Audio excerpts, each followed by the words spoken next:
What's up, YouTube? It's Tempest, and this is Tuesday Basement Build Guide. Okay, I'm just kidding. I'm just uploading this straight from YouTube, so there's not going to be any fancy intro or anything. Welcome to part 1 of 6, I guess, for today. I have 2 hours, hoping to get all this done within the span of time I need. So I'm just going to get right to it. This is the first video I'm going to upload. It's going to be my Bermuda triangle deck. If you saw my opening, you know that I pulled a lot of good stuff. You know, I mean, not really bad stuff. It's just pretty nice. That's quite a glare. Anyway, the whole point of this deck is I'm going to show you my list, which is what I pulled basically, and then I'm going to tell you what the proxies are and what the final list should look like ideally. Yeah, it's a decent deck. It's Raindear, so you need to. It's the budget deck, but it's still pretty nice. So I'm just gonna go ahead and go through it, and here we go. Okay. So I'm starting with Weddle. She's the best starter for the clan. She's a 5K, which is better than both Riviere and not Shizuku, because they're both 4K. Riviere is only good if you're running the Riviere ride chain. With this deck, it's Reindeer, so you run 9 grade 3s. So some people would say Shizuku is actually viable, but the fact that she wastes a counterblast that could be used for another card later is kind of bad. So always use Weddle. Her skill is Pioneer. When you ride on the Bermuda triangle over her, she'll move back, and then you can put her into your soul for a free cost to bounce one of your Bermuda triangle rear guards. And if you don't know already, I'll go over the tutorial in the next video, but Bermuda triangles basically, there's 3 things they do. The first thing is that some cards get effects that are activate when they call, so the immediate ones are Blazer Idols and what's her name? Snow White of the Corals Claire. They both give 2k to a rear guard when they're called. Mermaid Idol Feluca lets you soul charge one when she's called, and then Prism of the Water, Murtoa, lets both players draw 1 card when she's called. So having these guys get bounced and played again to get their effects up multiple times is good. The second one is a variety of cards that bounce cards, including Weddle, Pearl Sisters Perla, when she attacks a Vanguard, Soul Blast 1, bounce a rear guard, and Top Idol Flores, which is if her attack hits, you Soul Blast 2 and bounce a rear guard. And the third time is a type that if they go back to the hand, they will be able to counterblast 1, Soul Charge 1, and draw a card. So pretty good. For my triggers, I have 4 Comical Rainy and 4 Drive Quartet Shuplu, so 8 crit. 2 Cooking Caspi and 2 Drive Quartet Bublin, 4 draw, and then 2 Drive Quartet Flows and 2 Lake Maiden Elaine. These are proxies right now. I only was able to pull 2 Drive Quartet Flows from my box, so these are just basic heal triggers. With running the 4 heal, 4 draw, 8 crit lineup, it's pretty good. Now my deck wasn't ideal when I made it. So I was running 6 crit, 6 draw, which is great. But if you run 8 crit, it's a lot better because it's more defensive. This deck draws so much that it doesn't even need the extra draw power. So really, you shouldn't have to worry about too many draw triggers because they're only weak. They're only 5k shields, and you shouldn't be using them for boosting anyway. So usually that's good. Either 6 crit, 6 draw, or 8 crit, 4 draw is good. Don't run any more than 6 draw triggers. I'll get over to my great ones. 4 Sedna. 8k Vanilla. Yeah. In this deck, since you're not running Pacifica or Lena or Flute for that matter, she becomes less necessary because between 8k or 7k, all your grade 2 and 3s are going to be hitting for like 10k or 9k. So having the difference between 7k and 8k is going to make a difference. So you could almost drop her for something else. I'm not sure what I would do, but you know. She isn't that necessary, but she's good for consistency. 3 Murtoa. Her skill is she's kind of unique in that there's only one other card of her in the game called Dark Cat for Oracle Think Tank. When she's called to rear guard, both players may draw 1 card. Now sneaky players will do this. They'll call her and then they'll say effect and draw. Unless the opponent knows what the effect of Murtoa is, if the opponent doesn't draw and they miss their timing, they're not allowed to draw because it's a may. It's not a mandatory effect. So, yeah. Murtaugh is good. I like her at 3. She can be run at 4 for extra draw power, but you don't want to give your opponent all their draw power, and you don't want to deck yourself out either.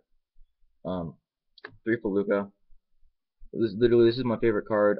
It used to be Sugar Girl Maryland, and she's a close second now, only because of Feluca.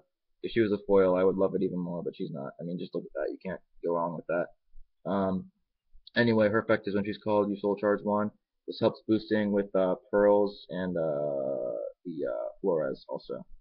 And then I only pulled 1 Ellie, so I'm proxying 3 Blazer Idols, perfect cards. I found 4 perfect cards to be good. If you end up soul charging them a lot, that's sometimes okay. But really the only difference is I'm running 14 grade 1s, 10 grade 2s, and 9 grade 3s.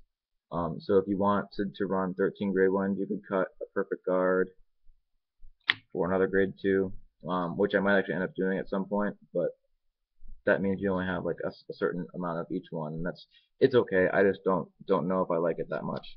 So that's that. As far as proxies go, Murtaugh is staying in, by the way. She's just completely good. My friend Atlas always says that soul charging is good, but if you get more bouncing out of it, like with Perla and Flores, you don't even really need the soul charging. Because you'll be bouncing Rios and carrying, and you'll be using their skills to counterblast 1 soul charge and draw. The only downside to that is that you can only do it 5 times, which is why I like Feluca. Plus, she's the fan service of the deck. So I don't know if I'd take her out. If anything, at this point, considering my lineup, I'd rather take out my Sedna's and if I do take these out, it would be for Pearl Sisters Pearl, because what she does is she's a 7K, and if Perla is in play, Pearl can give Perla the ability to soul charge 1 and draw 1 card when she hits a Vanguard. So that's pretty good. Okay, grade 2s. 3 Aqua. Yeah, it's 10K beater. I don't know what to say about it. If I was running 11, I'd run her at 4, and I'm running her at 3. 2 Izumi, 2 Claire. These are coming out for Perlas if I can get them. And I mentioned it already. Perla's skill is when she hits a Vanguard, she's a 9K, and when she hits a Vanguard, you can Soul Blast 1 and bounce 1 of your rear guards.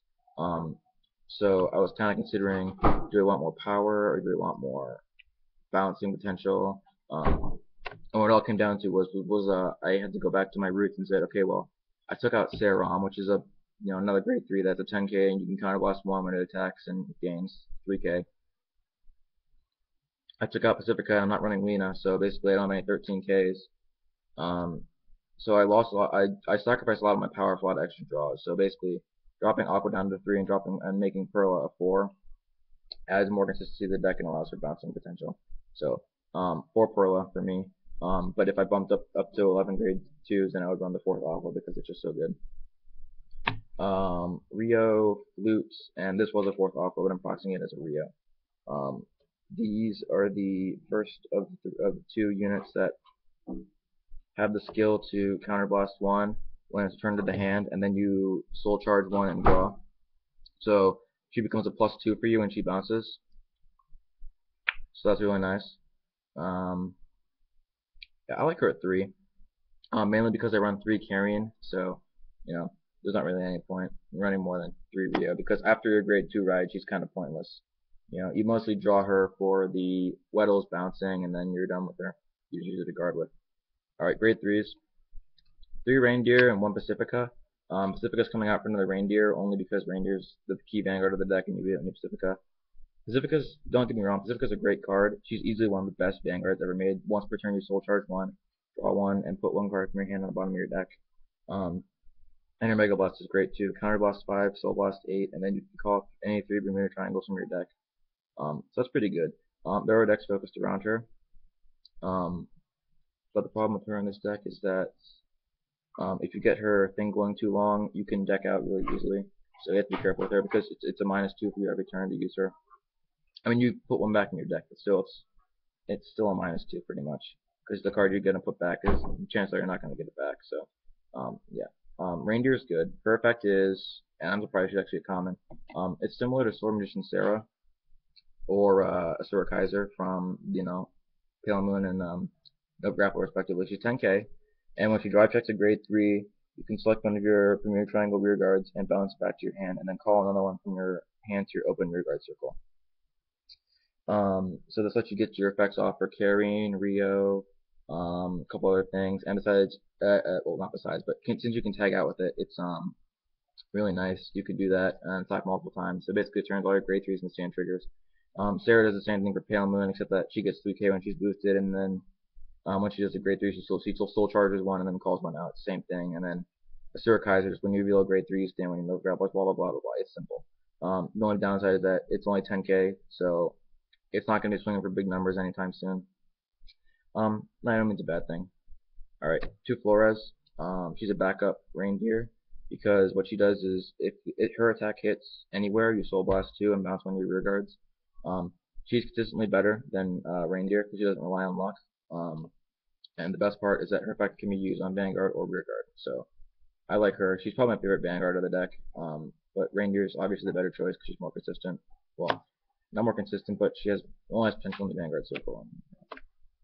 And then lastly, 3 Carrying. She has the same effect as Rio. She's a 10k, grade 3. When she's bounced back to the hand, you counterblast 1, soul charge 1, and draw 1. So, yeah, that's the deck. At the end of part 1, I'm going to be posting the tutorial for how to use these in a second.